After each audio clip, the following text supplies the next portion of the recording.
नमस्कार, जोहार। मैं उमेश कुमार झा और आप देख रहे हैं झारखंड लाइव और मैं आपको झारखंड की कुछ बड़ी खबरों से अवगत कराने वाला हूं, तो बने रहिए इस वीडियो के अंत तक मेरे साथ और देखिए पूरी रिपोर्ट।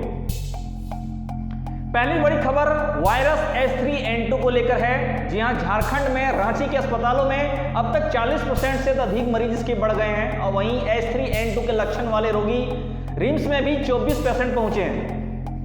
H3N2 वायरस से मिलते जुलते लक्षण वाले मरीज दिखने के बाद भी यहां जांच नहीं हो रही है, व्यवस्था सही ढंग से नहीं देखा जा रहा है, लापरवाही देखी जा रही है। झारखंड में इन्फ्लुएंजा की जांच के लिए सोमवार तक एक भी संदिग्ध की सैंपल नहीं ली गई, जबकि सोमवार को ही रिम्स की मेडिसिन ओपीडी में 2 दर्जन से ज्यादा रोगी इन्फ्लुएंजा के लक्षण जैसे लेकर पहुंचे थे।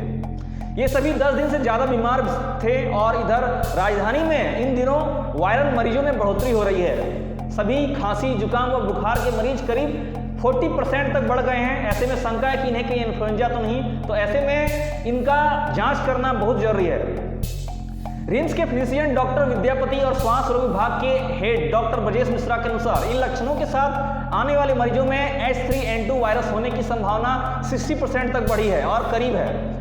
इस साल इस तरह के वायरस के मामले आते हैं। इसके पहले भी H1N1 और H2N1 जैसे वायरस के सामने आए थे, मगर इस साल आए नए H3N2 इन्फ्लुएंजा वायरस पहले के वायरसों के मुकाबले ज्यादा तेजी से फैल रहे हैं और ज्यादा खतरनाक साबित हो सकते हैं। आपको बता दूं, अभी भी कई लोग इसे सामान्य वायरस समझकर खुद घर में इलाज कर रहे हैं। इसे लेकर केंद्रीय स्वास्थ्य मंत्रालय ने राज्यों को अलर्ट जारी किया है कि इन लक्षणों वाले मरीजों की जांच करने को कहा जाए। साथ ही कोरोना नियमों को दोबारा से पालन करने की सलाह भी दी गई है।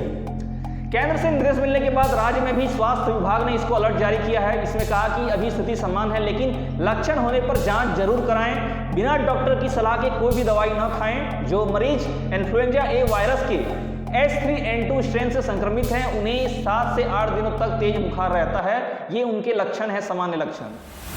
अगली बड़ी खबर झारखंड हाईकोर्ट का देवघर एयरपोर्ट मामले में किए फैसले को लेकर है। देवघर एयरपोर्ट के उद्घाटन के मौके में प्लेन के उड़ान को लेकर हुए विवाद के मामले में झारखंड हाईकोर्ट ने सांसद निशिकांत दुबे को बड़ी राहत दी है।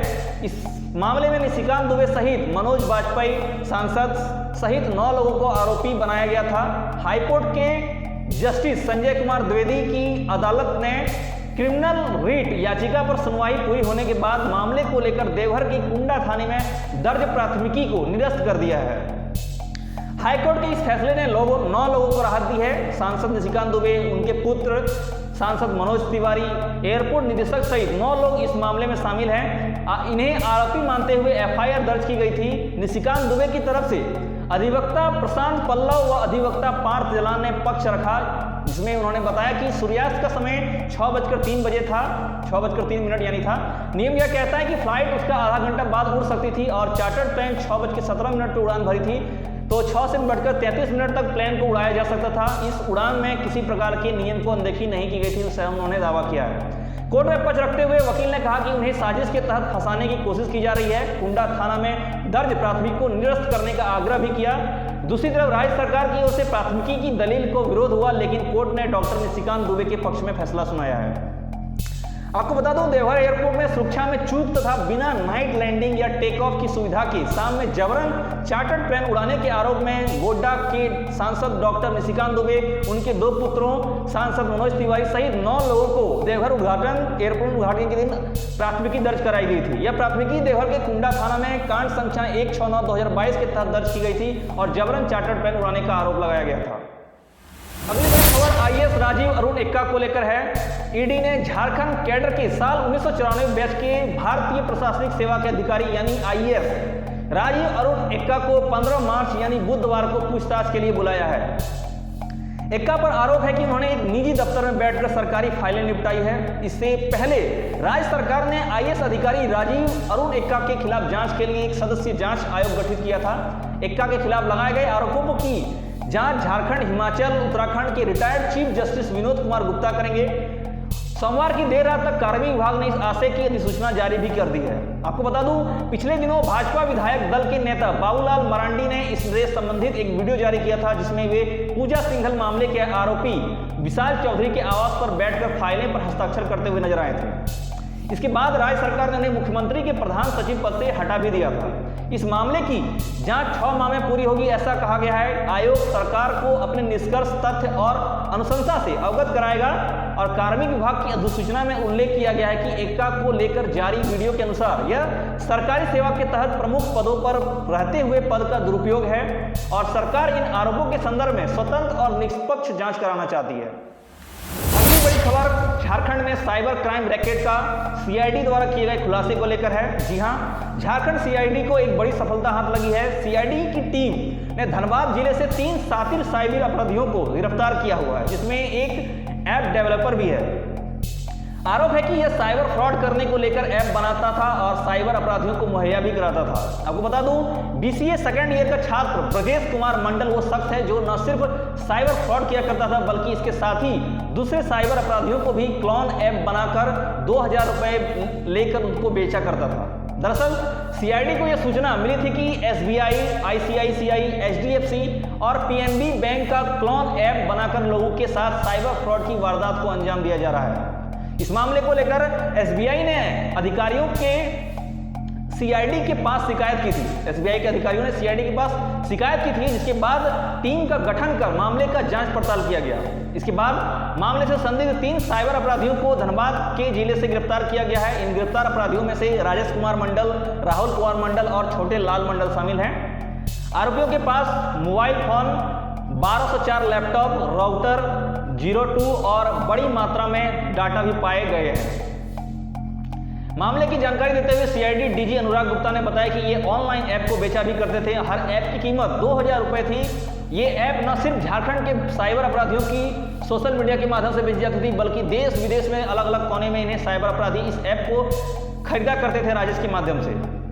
वहीं राजेश साइबर अपराधियों को डेटा भी बेचा तक जाता था और इसके लिए ये लोग जस्ट डायल की मदद से डेटा बेचने वालों को से संपर्क किया करते थे। ये जानकारी भी सीआईडी को मिली है।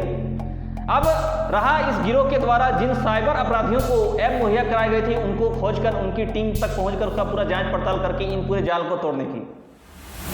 अब बताता हूं झारखंड में आने वाले दिनों में मौसम का क्या हाल रहेगा। जी हां, झारखंड में मौसम का मिजाज बदलने वाला है। झारखंड में मौसम कल से बदलाव होने की पूर्वानुमान लगाया जा रहा है। मौसम विभाग द्वारा मेघ गर्जन और वज्रपात की भी शंका जताई गई है।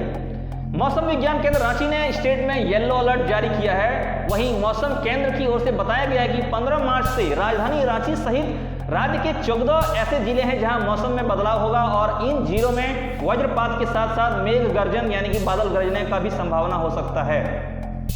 भारतीय मौसम विज्ञान विभाग यानी कि आईएमडी की ओर से 15 से 17 मार्च तक के लिए येलो अलर्ट जारी किया गया है। इसके अनुसार 15 मार्च का राज्य का पूर्वी भाग यानी देवघर, धनबाद, दुमका, गिरिडीह, गोड्डा, जामताड़ा, पाकुड़, साहिबगंज सहित निकटवर्ती मध्य भाग यानी रांची, बोकारो, गुमला, हजारीबाग, खूंटी और रामगढ़ जिले के कई इलाकों में वज्रपात के साथ साथ मेघ गर्जन भी होगा। वहीं मौसम विज्ञान केंद्र रांची के अलर्ट के अनुसार 16 मार्च को राज्य के अन्य हिस्सों में मेघ गर्जन के साथ वज्रपात होने की शंका जताई गई है। इसी दौरान रांची में न्यूनतम तापमान 19 डिग्री से अधिकतम तापमान 33 डिग्री तक रह सकता है और मौसम की स्थिति को देखकर मौसम विभाग येलो, रेड, ऑरेंज और ग्रीन अलर्ट जारी कर सकता है।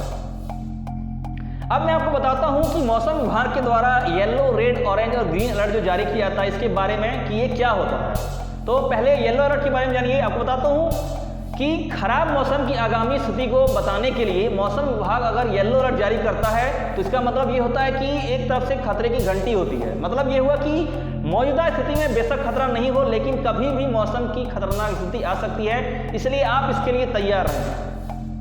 वहीं ऑरेंज अलर्ट यानी इसका मतलब यह है कि खतरे ने दस्तक दे दी है, कभी भी मौसम की खतरनाक स्थिति में आ सकती है। ऐसे में संबंधित अधिकारियों को तैयार रहने व आम लोगों को सावधानी बरतने को कहा जाता है ऑरेंज अलर्ट के माध्यम से। अब रेड अलर्ट क्या है? तो रेड अलर्ट आपको बता दूं, रेड अलर्ट जारी करने का मतलब यह है कि मौसम के बहुत ज़्यादा खराब रहने और उसके कारण नुकसान होने की शंका होती है। इसमें सुरक्षा का ध्यान रखते हुए तमाम नियमों का पालन करना चाहिए। सर्दियों में इसका मतलब ठंड की खतरनाक स्थिति और बारिश, बाढ़, तूफान या नुकसानदेह बारिश से होता है।